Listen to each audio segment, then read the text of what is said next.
Welcome back to DRS classes. Students, आज की इस क्लास में हम लोग डिस्कस करने वाले हैं एक्सरसाइज 15A के क्वेश्चन नंबर 6, 7 और 8 को।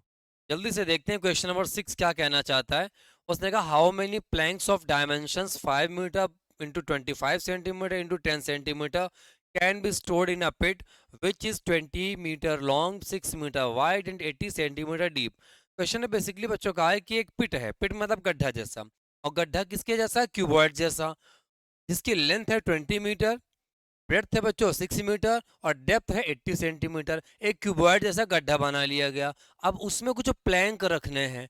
प्लैंक मतलब लकड़ी के पटरे होते हैं बच्चों, लकड़ी के हो जाए किसी चीज के हो जाए। उसने वुडन बोला है क्या? वुडन तो नहीं बोला। तो मान लीजिए पटरे, पटरे आप जानते होंगे। जैसे कि हम आपको एक चीज दिखाते हैं, ये बुक पेपर की बनी हुई है।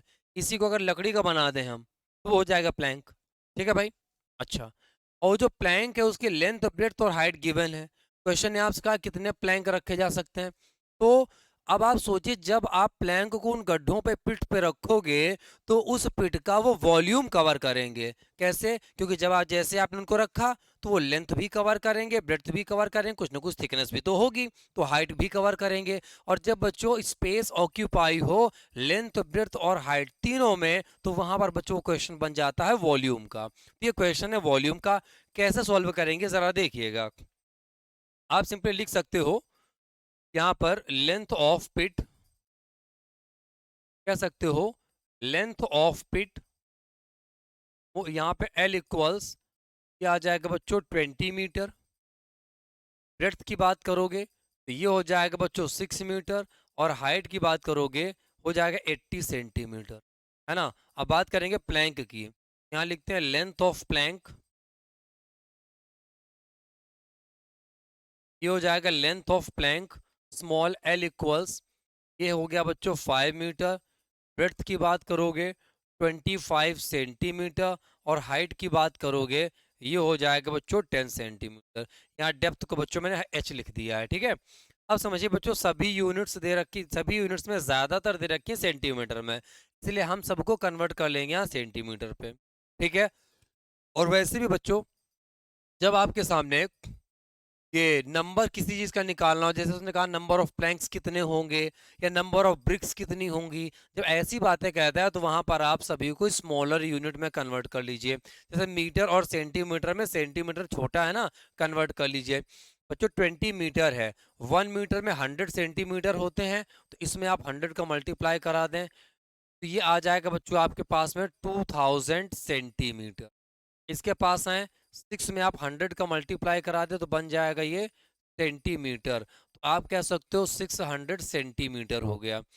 ये बच्चों 80 सेंटीमीटर है, 5 मीटर है ना, 5 में आप मल्टीप्लाई करा दीजिए 100 से, तो ये बन जाएगा बच्चों सेंटीमीटर। आप कह सकते हो सिंपली 500 सेंटीमीटर।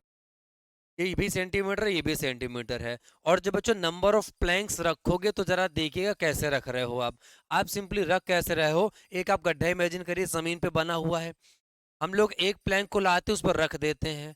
मान लीजिए उसने कुछ एरिया कवर किया, जब दूसरा प्लैंक ला के रखेंगे वैसा ही, तो उतना ही वॉल्यूम कवर करेगा जितना पहले वाले ने वॉल्यूम कवर किया था। ठीक। अगर आप एक तीसरा प्लैंक ला के रखोगे तो वो भी उतना ही वॉल्यूम ऑक्यूपाई करेगा जितना पहले वाले ने किया था। तो हर बार बच्चों इक्वल वॉल्यूम कम हो रहा है ना, इसका मतलब है कि वहां पर आपको ऐसे सवालों में डिवाइड करना होगा। सिंपली आप लिख सकते हो number of planks, number of planks. जैसे बच्चों इसके पहले वाला क्वेश्चन था गोडाउन वाला, अगर आपने गोडाउन वाले क्वेश्चन को अच्छे से समझा था तो ये डेफिनेटली समझ में आएगा। Number of planks stored in the pick, stored in the pit. ठीक बच्चों, इक्वल्स क्या हो जाएगा? Volume of godown, volume of godown upon में हो जाएगा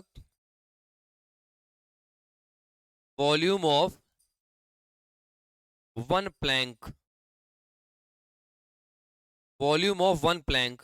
अब बच्चों देखिएगा, वॉल्यूम ऑफ गोडाउन क्या होता है? Formula L into B into H, दोनों बच्चों कीवर्ड जैसे हैं। और यहाँ पर प्लैंक के लिए भी क्या होगा? L into B into H. बस वैल्यू पुट कर दीजिए, क्वेश्चन ये फिनिश हो जाएगा। Equals capital L B H की वैल्यू क्या है? कैपिटल एल दे रखा है बच्चों 2000, कैपिटल बी दे रखा है बच्चों 600, कैपिटल एच दे रखा है बच्चों 80। आप चाहें बच्चों तो इसका वॉल्यूम आप अलग से निकाल लें, फिर वन प्लैंक का वॉल्यूम भी अलग से निकाल लें, उसके बाद डिवाइड कर दें तब भी चलेगा। लेकिन यहाँ कैलकुलेशन आसान हो जाएगी इस तरीके जैसे हम बता रहे हैं आपको। स्मॉल एल है बच्चों 500, स्मॉल बी दे रखा है 25, स्मॉल एच दे रखा है बच्चों 10। ये 1 2 3 जीरोस कैंसिल, तो 1 2 3 जीरोस कैंसिल। 5 से डिवाइड करेंगे बच्चों 16 5 ज़ा 80 है, और 25 से शायद डिवाइड हो जाएगा ये। 25 2 ज़ा 50 और 25 4 ज़ा 100, इतना आ चुका है बच्चों। ये आ जाएगा 24 2 ज़ा 48 इंटू हो जाएगा बच्चों 16, 16 8 जा 128, 16 4 जा 64, 64 और 12 हो जाएगा 76। तो 768 प्लैंक्स रखे जा सकते हैं बच्चों। ठीक है, कोई यूनिट नहीं लगाएंगे क्योंकि ये नंबर दिया हुआ है। 768 इसका करेक्ट आंसर हो जाएगा। अब बढ़ते हैं बच्चों क्वेश्चन नंबर 7 पर। क्वेश्चन नंबर 7 ने क्या कहा? How many bricks will be required to construct a wall? किसी दीवार को बनाने के लिए कितनी ब्रिक्स चाहिए? वॉल जो है वो 8 मीटर लॉन्ग है, 6 मीटर हाई है, 22.5 सेंटीमीटर थिक है। ईच लिखा if each brick measures 25 centimetre into 11.25 centimetre into 6 centimetre. Same questions बच्चों ये भी आया है, जैसा आपने गोडाउन वाला देखा था क्वेश्चन नंबर 5, क्वेश्चन नंबर 6, वैसे क्वेश्चन नंबर 7। जब आप कोई वॉल्यूम मतलब वॉल बनाते हो तो आप सोचिए एरिया के साथ साथ वॉल्यूम का भी यूज करते हो, क्योंकि जो वॉल बनती है उस वॉल में लेंथ भी है, ब्रेड्थ भी है और हाइट भी है ना। तो इसका मतलब है जब आप वहां पर वॉल बना रहे हो तो वॉल्यूम का यूज हो रहा है, और जब आप ब्रिक भी रखते हो ना तो ब्रिक में भी आप लेंथ यूज करते हो, ब्रेड्थ यूज करते हो, हाइट यूज करते हो। तो सिंपली बिल्कुल क्वेश्चन नंबर 6 जैसा हो जाएगा। हम लोग जल्दी से यहाँ लिखते हैं, इसको लिख देंगे simply. Length of wall, length of wall L equals 8 metre. Breadth की बात करेंगे बच्चों 6 मीटर, और हाइट की बात करेंगे 22.5 सेंटीमीटर। और मैंने कहा था बच्चों जब डिवाइड करने वाला कॉन्सेप्ट आए सीधे सीधे आप उसको स्मॉलर यूनिट में कन्वर्ट कर लीजिए, सबको सेंटीमीटर में कर लीजिए। 8 में आप 100 का मल्टीप्लाई करा दोगे, ये हो जाएगा 800 सेंटीमीटर। 6 मीटर है, 6 में आप 100 का मल्टीप्लाई करा दो, हो जाएगा 600 सेंटीमीटर। ठीक है भाई। उसके बाद उसने कहा है ब्रिक, तो लिख देंगे लेंथ ऑफ ब्रिक,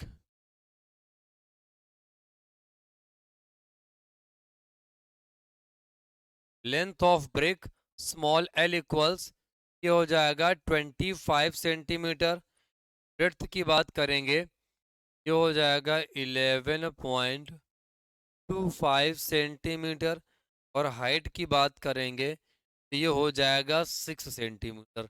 इतना हो गया बच्चों। अच्छा भाई, अब हम लोग यहाँ पर देखेंगे number of BRICS required, number of BRICS required. ठीक है, तो बनाना क्या है बच्चों?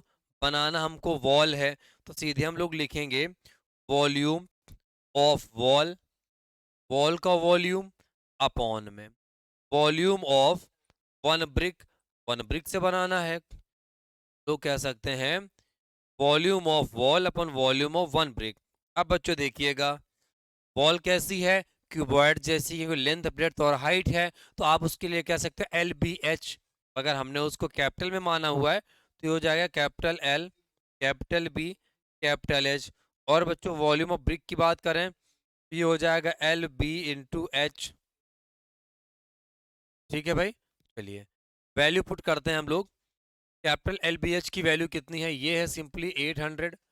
पी की बात करेंगे बच्चों 600, और एच की बात करेंगे तो 22.5, ये हो जाएगा 22.5 अपॉन में ये वाला एल बी एच, ये हो जाएगा 25 इंटू 11.25 इंटू ये हो जाएगा बच्चों 6।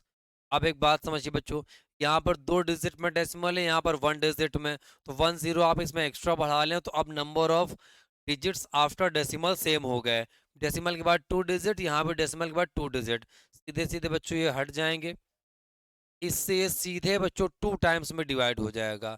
ये हो जाएगा 2 3 जा 6, 3 से डिवाइड करेंगे बच्चों ये आ जाएगा सिंपली 200। 25 से डिवाइड करेंगे 25 3 जा 75 और 25 2 जा 50। ठीक बच्चों, मल्टीप्लाई कराइए।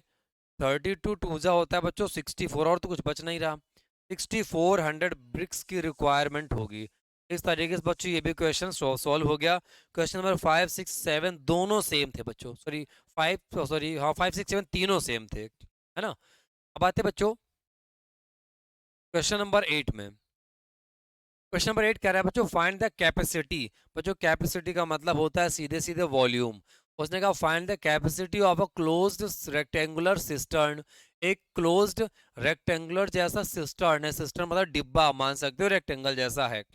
उसकी कैपेसिटी निकालनी है, लेंथ ब्रेड्थ और हाइट उसके दे रखी है। आगे उसने कुछ और भी डिमांड करी है मगर वो बाद में पूरी करते हैं। सबसे पहले नोट करेंगे length of rectangular cistern. Rectangular cistern, ये बच्चों एल इक्वल्स क्या हो जाएगा, देखिए एल इक्वल्स हो जाएगा 8 मीटर।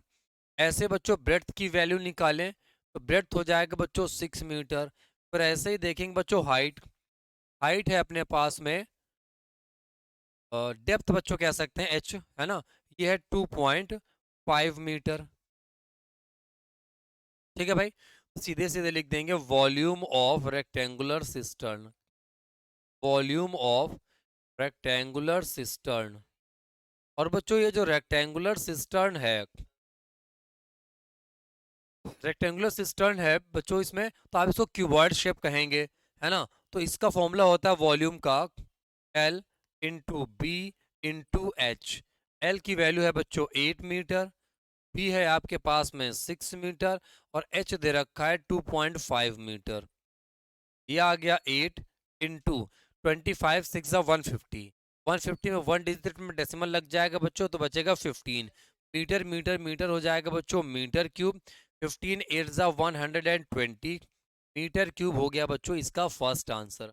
सेकंड पार्ट के लिए देखते हैं क्वेश्चन ने क्या पूछा है। उसने कहा also find the area of the iron sheet. आपको उस आयरन शीट का एरिया फाइंड करना है required to make the cistern, जो सिस्टर्न बनाने में यूज की जाएगी। बच्चों अब यहां से अब एक बात देखिए, सिस्टर्न को बनाने में जो एरिया यूज किया जाएगा उसके बारे में पूछना चाहता है आपसे। एक मिनट बच्चों जरा हम बता दें।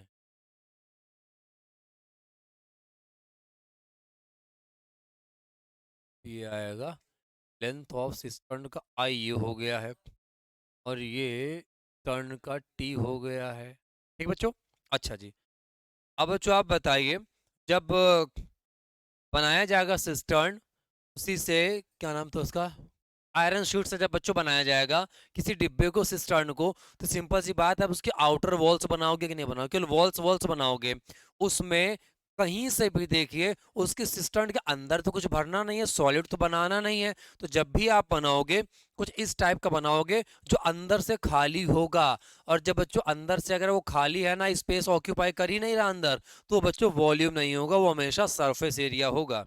जैसे आप मिठाई का डब्बा देखते हो ना, अगर खाली डब्बा बनाना है, भाई उसने भी सिस्टम मतलब डब्बा बनाने की बात करी, तो अब उसके अंदर तो आपने कुछ भरा नहीं ना, खाली है डिब्बा, तब बच्चों उसको बनाने में सरफेस एरिया का यूज होता है, ना कि वॉल्यूम का। वॉल्यूम तब आएगा जब उसके अंदर कोई चीज भरी जाएगी तो वो फिर वॉल्यूम ऑक्यूपाई करेगा। ठीक है, तो कुल मिला के अब जो बच्चों सिस्टर्न बनाना है उस, और ये है बच्चों क्यूबॉइड जैसा, तो क्यूबॉइड के 6 फेसेस होते हैं ना, और सभी के सभी बनाने हैं। ऐसा तो नहीं टॉप वाला ना बनाओ बॉटम वाला ना बनाओ, पूरा बनाना है बच्चों, है ना। 6 फेसेस, और 6 फेसेस जब सब के सब लिए जाते हैं तो उसको कहते हैं बच्चों टोटल सरफेस एरिया। ये बात मैंने इंट्रोडक्शन क्लास में इसमें एक्सप्लेन भी करी थी। हम लोग लिख देंगे area of iron sheet, area of iron sheet required to make the cistern, required to make the cistern. ठीक है, तो बच्चों देखिए सीधा सीधा लिख देंगे टीएसए ऑफ सिस्टर्न, सिस्टर्न का टीएसए ये होता है बच्चों 2 in bracket L B plus B H plus H L, ये हो जाएगा 2। एल की वैल्यू बच्चों दे रखी है 8, बी की वैल्यू दे रखी है 6, बी की वैल्यू है 6 और एच की वैल्यू है 2.5 प्लस एच की वैल्यू है 2.5 इंटू एल की वैल्यू बच्चों दे रखी है यहाँ पर 8। बच्चों यहाँ कैपिटल यूज करना चाहिए क्योंकि मैंने यहाँ पे कैपिटल ही लिखे हुए थे। ठीक है भाई, ये आ जाएगा L B plus B H plus H L, तो ये आ गया बच्चों 2, 6 8 ज़ा 48, 25 6 ज़ा 150, 1 डिजिट में डेसिमल तो 15, 25 8 ज़ा 200, 1 डिजिट में डेसिमल तो बच्चों ये आ जाएगा सिंपल सा 20। ये हो गया 2, ऐड कर दीजिए 5 8 13, 2 1 3 1 4 4 8 हो जाएगा। ये आ गया बच्चों 2 3 ज़ा 6, 2 8 ज़ा 16, इतने स्क्वायर यूनिट क्या थी बच्चों, मीटर थी ना, इतने स्क्वायर मीटर इसका आंसर हो गया बच्चों। इतना आयरन शीट वहां पर लगने वाला है। उम्मीद है आप लोगों को क्वेश्चन नंबर 6 7 और 8 अच्छे से समझ में आ गए होंगे। ठीक है बच्चों, तो इस क्लास में हम लोग रखेंगे इतना ही। मिलेंगे आप सभी लोगों से नेक्स्ट क्लास में, तब तक के लिए जय हिंद everyone and bye bye everyone.